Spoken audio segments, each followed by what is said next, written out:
It's October again, which means that it's now time for the 13 Days of Are You Afraid of the Dark? I don't know if it's just me, but whenever Are You Afraid of the Dark aired other than during SNCC, it always seemed to be this episode.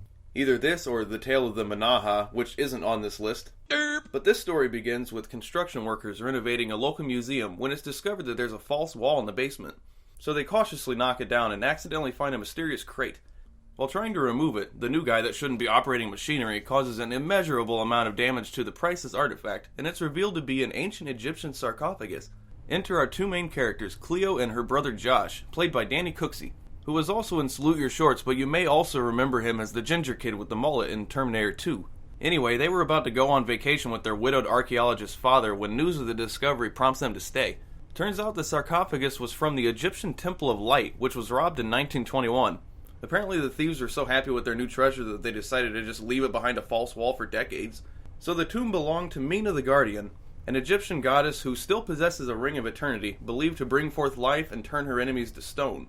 I guess there's a guardian's curse that threatens horrible death and torture upon those who disturb her tomb. But the family didn't disturb the tomb.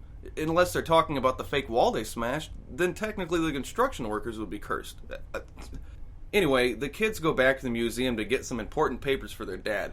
After Josh expresses his whiny teenage angst about not getting to go on vacation, they find a hidden compartment containing the elixir of life. But clumsy Josh accidentally spills some life juice on Mina.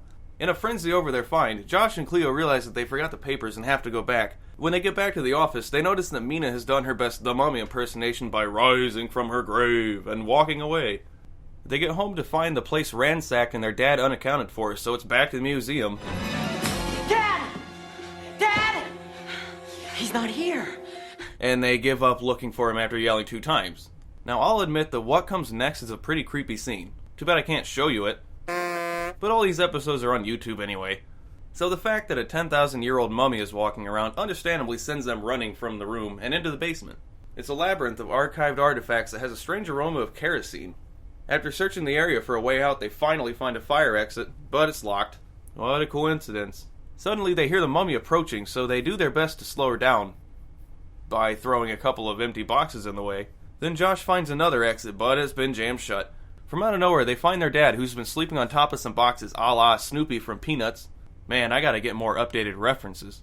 So it turns out the mysterious stalker is actually Dr. Capel Smith, the pudgy archaeologist who ransacked their home looking for the Ring of Eternity. It just so happens that he was also the one that soaked all the other artifacts in kerosene. So then the family is given a choice. Either hand the ring over to the doctor or the whole place will go up faster than a concert by Great White. Given no choice, they hand it over. So the doctor tries the ring on for size and becomes immortal. And by immortal, I mean he gets painfully turned to stone. If only he had the elixir of life, too.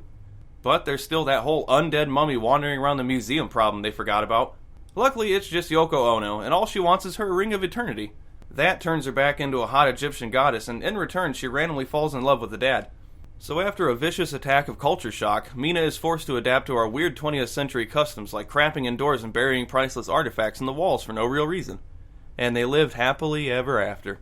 It's a great episode, and that's really saying something because it's only number 1 of the 13 Days of Are You Afraid of the Dark. We've still got 12 more to go, and believe me, I'm only just beginning.